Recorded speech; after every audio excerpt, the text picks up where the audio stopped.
ॐ भद्रं कर्णेभिः शृणुयाम देवा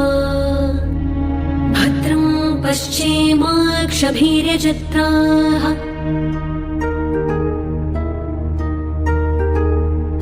स्थिरैरङ्गैस्तुष्टुवासस्तनूभिः व्यशेम देवहितं यदायुः स्वस्ति न इन्द्रो वृद्धश्रवाः स्वस्ति न पूषा विश्ववेदाः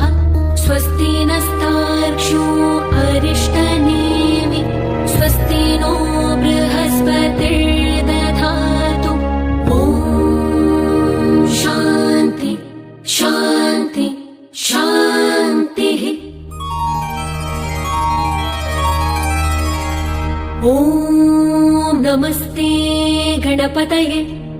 त्वमेव प्रत्यक्षं तत्त्वमसि त्वमेव केवलं कर्तासि त्वमेव केवलं धर्तासि त्वमेव केवलं हर्तासि त्वमेव सर्वं खल्विदं ब्रह्मासि त्वं साक्षादात्मासि नित्यं ऋतं वच्मि सत्यं वच्मि अवत्वं माम् अववक्तारम् अवश्रोतारम् अवदातारम् अवधातारम्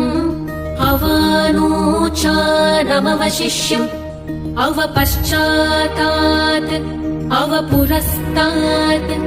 अवोत्तरातात् अवदक्षिणातात् अवचोर्ध्वातात् अवधरातात् सर्वतो मां पाहि पाहि समन्तात्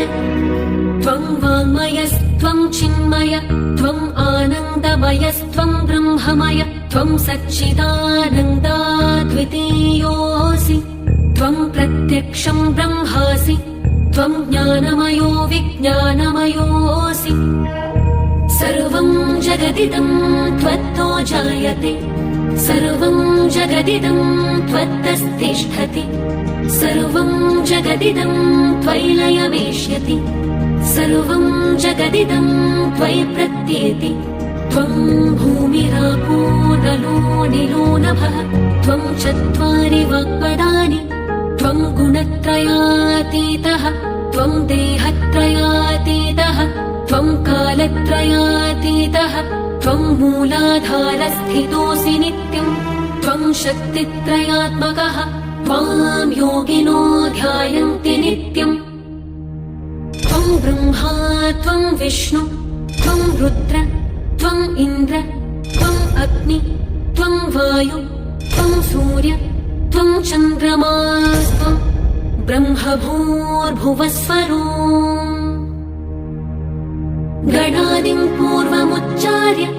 वर्णादिं तदनन्तरम् अनुस्वार परतरः अर्धेन्दुलसितम् तारेण रुद्धम् एतत्तव मनुस्वरूपम् गकारः पूर्वरूपम्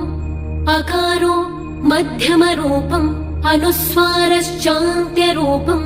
बिन्दुरुत्तररूपम् नादः सन्धानम् सहिता सन्धिः। ॐ भद्रं कर्णेभिः शृणुयाम देवा भद्रं पश्येमाक्षभिर्यजत्राः स्थिरैरङ्गैस्तुष्टुवासस्तनूभिः व्यशेम देवहितं यदायुः ॐ